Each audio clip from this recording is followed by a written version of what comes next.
네, 시청자 여러분, 구독자 여러분들 덕분에 와우넷 채널이 이렇게 빠르게 성장하게 되었습니다. 앞으로도 좋은 정보를 제공하도록 우리 모두 노력할 거예요. 구독, 좋아요는 저희에게 큰 힘이 됩니다. 그리고 와우넷 홈페이지가 새롭게 바뀌었습니다. 컴퓨터와 모바일 둘 다 이용하기 쉽게 업그레이드가 되었으니 많이들 이용해 주셨으면 좋겠습니다. 고맙습니다.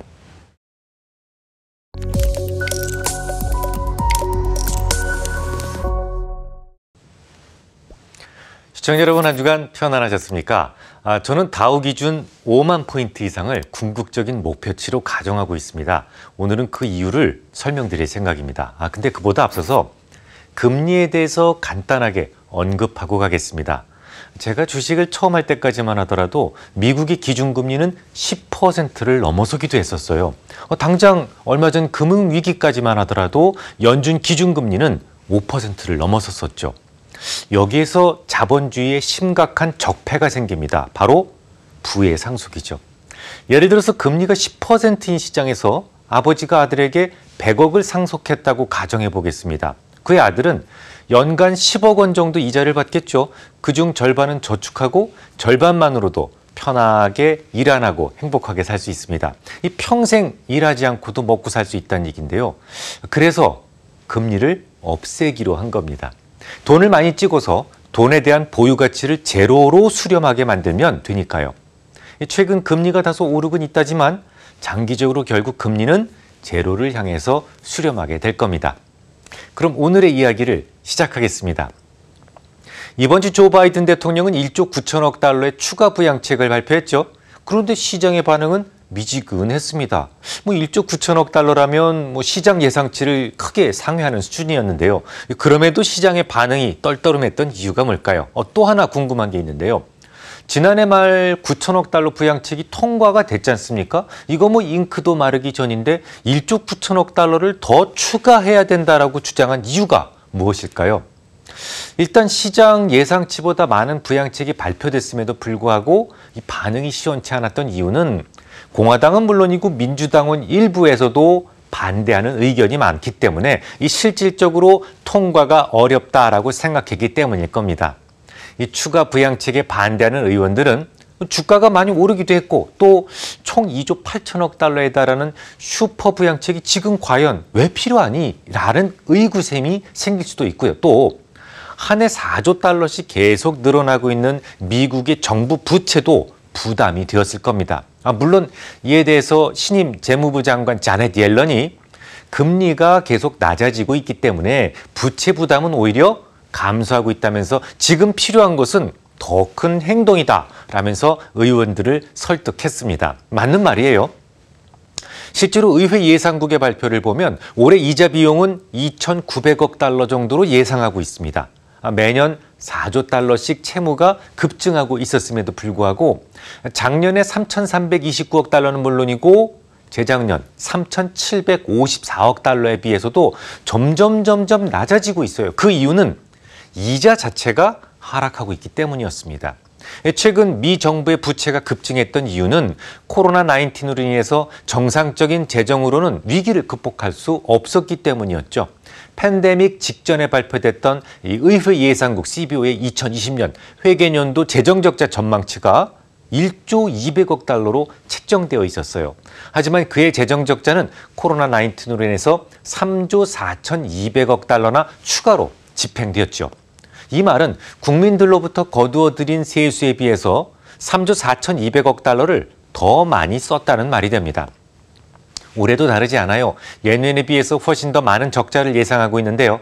바이든의 추가 부양책이 실행된다면 대략 4조 6천억 달러의 재정 적자를 추가하게 됩니다. 현재 미 재무부의 일반 계정 잔액이 약 한 1조 6천억 달러 전후다라는 말씀을 작년에 제가 드린 적이 있는데요. 이 중에서 대략 8천억 달러는 인출해서 사용할 수가 있습니다. 요거 뺀다고 하더라도 작년에 이어서 대략 올해에도 4조 달러 전후의 새로운 국채가 발행되어야만 한다. 그런 계산이 나옵니다. 그래서 최근 미 국채 금리가 올랐던 거예요. 이 배추가 많아지면 배추값이 하락하는 것처럼 갑자기 많은 미국채가 쏟아지면서 미국의 채권 가격이 하락 압력에 노출되었던 것이죠. 하지만 금리 상승의 폭은 제한적일 수밖에 없습니다. 아직은 미국 국채가 이 세상에서 가장 안전한 안전자산인데다가 금리가 상대적으로 높아요. 그래서 많은 이들이 찾고 있거든요. 달러는 기축통화죠. 그래서 발권력을 동원할 수가 있습니다. 이론적으로 리스크 프리, 부도가 날 수 없어요. 누가 와서 돈 없다고 그러면 찍어주면 되니까요. 부도 가능성이 있는 신용물에 속하는 이 유로 채권에 비해서 완벽한 완전자산, 안전자산이라는 건데요. 여기에 금리까지 더 많이 쳐주니까 인기가 높을 수밖에 없습니다. 실제로 지난 13일에도 380억 달러 규모의 국채 입찰이 있었는데요. 응찰률은 2.5배 순화되었어요.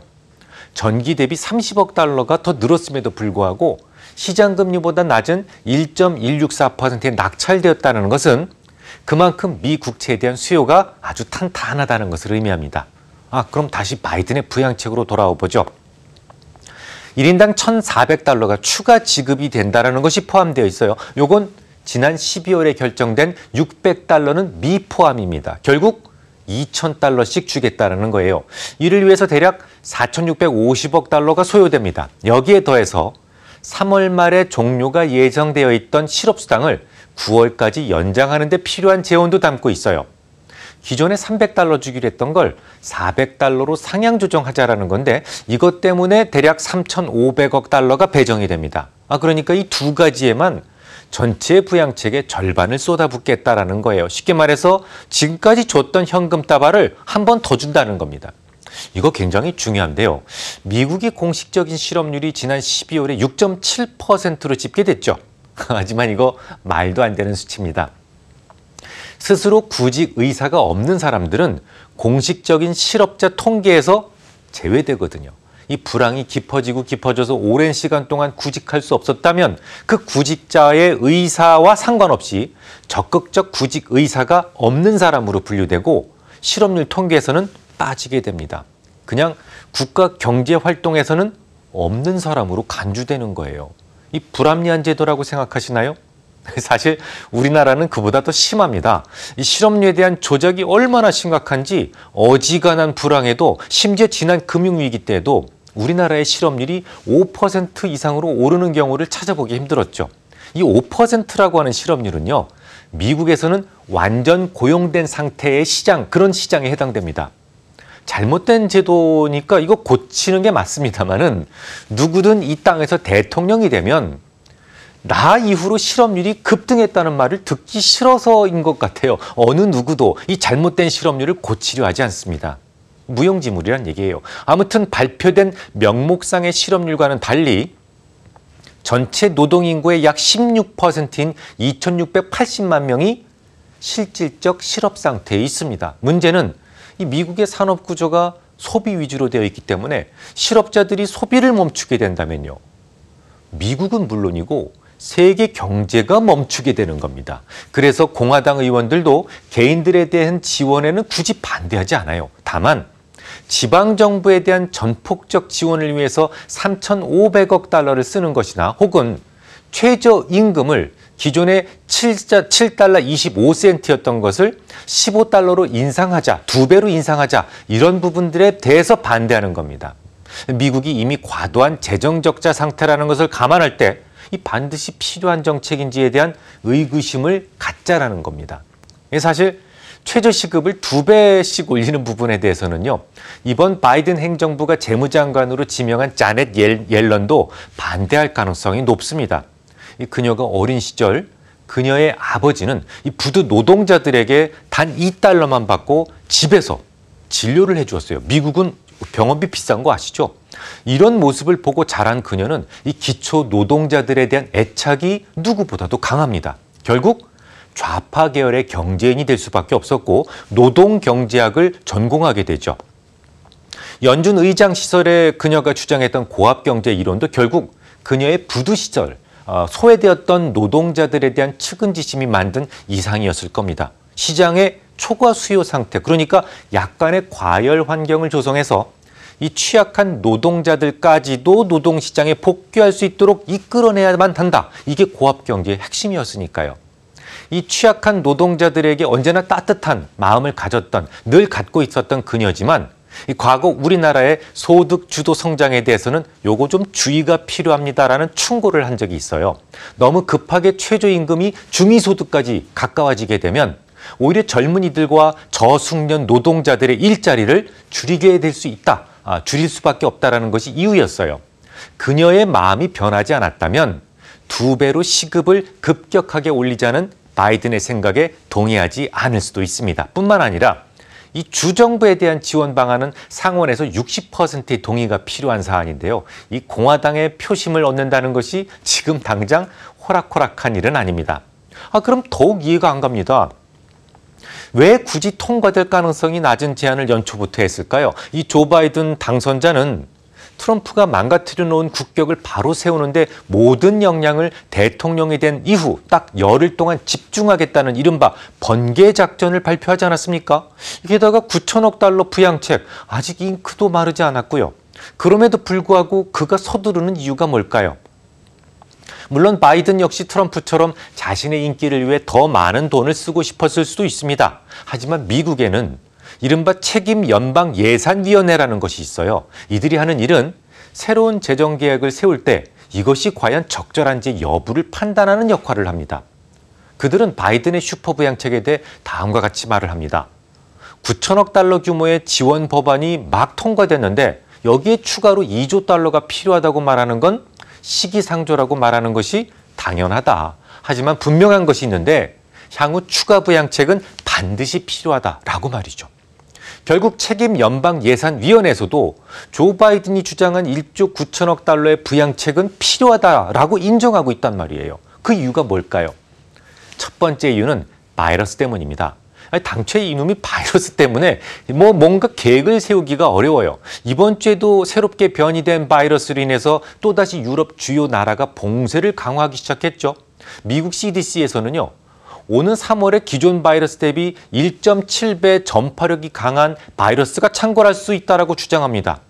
이 변종 바이러스라는 말 자체가 지난해 말까지만 해도 우리 모두 몰랐던 부분이에요. 언제쯤 바이러스가 뮤테이팅을 시작해서 감염자가 급증할 것이다. 이런 걸 예측할 수 있는 성격은 아니지 않습니까? 제 생각도 크게 다르진 않아요. 미국인들이 일하지 않고도 놀고 먹을 수 있게 현금 다발을 이렇게 안겨준다는 것이 약간 배가 아플 수도 있겠습니다만 그들의 소비를 멈추게 해서는 안 됩니다. 미국은 발행된 달러를 주고 물건을 사다 쓰는 것이 전체 GDP에서 70%를 차지하니까요. 자, 두 번째 이유는 중국 때문입니다.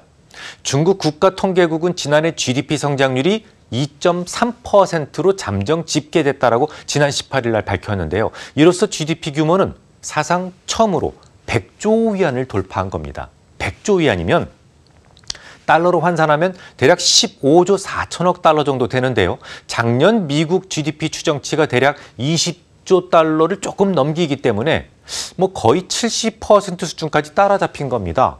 이 글로벌 금융위기 당시에 미국의 3분의 1도 채 되지 않았던 것에 비하면 매우 빨리 추격을 당한 거죠. 중국은 지난해 4분기 성장률이 6.5%로 이미 코로나19 이전 수준으로 되돌아왔습니다. 도시 실업률은 5.6%로 중국 정부가 내세웠던 목표치에 이미 안착을 했고 산업 생산은 작년 12월에 7.3%를 기록하면서 2019년도 4월 이후 가장 빠른 증가세를 보이고 있어요. 무역 규모는 32조 1,557억 위안으로 전년 동기 대비 1.9% 늘었고요. 그중에 수출은 4%나 급증했습니다. 물론 안 좋은 부분도 있어요. 지난해 소매 판매가 마이너스 3.9%를 기록했다. 이런 것만 제외한다면 거의 대부분의 영역에서 정상화에 성공했다는 말이 됩니다. 올해는 게다가 중국 공산당 창단 100주년 기념일이기 때문에 보다 강한 경기 부양책과 내수를 강화하기 위한 정책을 선보일 가능성이 높다라는 점을 감안한다면 이제 미국은 긴장을 놓지 않을 수가 없는 거예요. 최근 미국의 싱크탱크인 브루킹스 연구소에서는 물론이고 영국의 싱크탱크 경제경영연구소에서도 2028년도면 중국이 미국을 추월할 것이다 라고 한 목소리를 내고 있습니다. 그러니 미국은 지금 가만히 뒷짐지고 있을 수가 없어요. 중국에게 따라잡히지 않으려면 당연히 부스터를 가동시켜야만 하거든요. 물론 일단 백신으로 올해 말까지 코로나19을 잡는다는 가정이 필요합니다만 미국에서는 대략 3조 달러 정도면 바이러스로 인해 정체된 소비를 메울 수 있다고 생각을 하고 있는 것 같습니다. 이 중에 3분의 1은 지난 연말 회복 패키지에 포함된 거고요.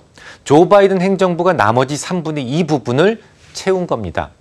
이 법안을 통과시키게 되면 의회가 지난 1년간 코로나 지원에 지출한 돈은 2조 2천억 달러, 9천억 달러, 1조 9천억 달러 이렇게 모두 5조 달러에 이르게 됩니다. 이 돈들은 연준이 지난 10개월 동안 열심히 윤전기 돌려서 찍어낸 신권화폐 약 3조 달러에 대해서 승수 효과를 붙여서 대략 10배 정도의 M2 중과율을 유도해낼 수 있어요.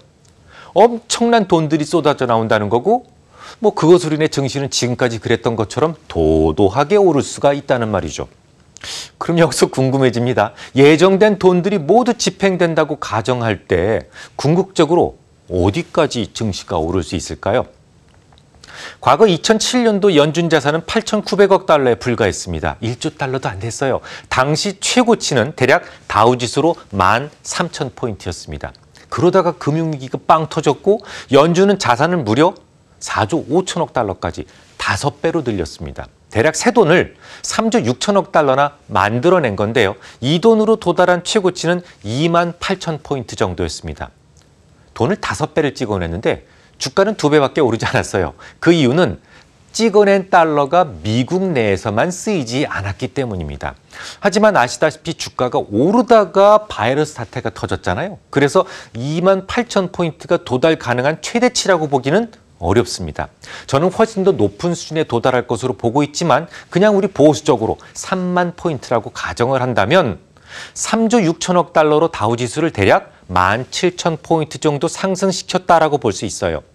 현재 연준 자산은 7조 3천억 달러입니다만 여전히 매달 1,200억 달러씩 추가하고 있기 때문에 앞으로 1조 7천억 달러 정도의 자산 매입이 더 추가된다고 가정할 때 궁극적으로 9조 달러에 달하지 않을까 싶습니다.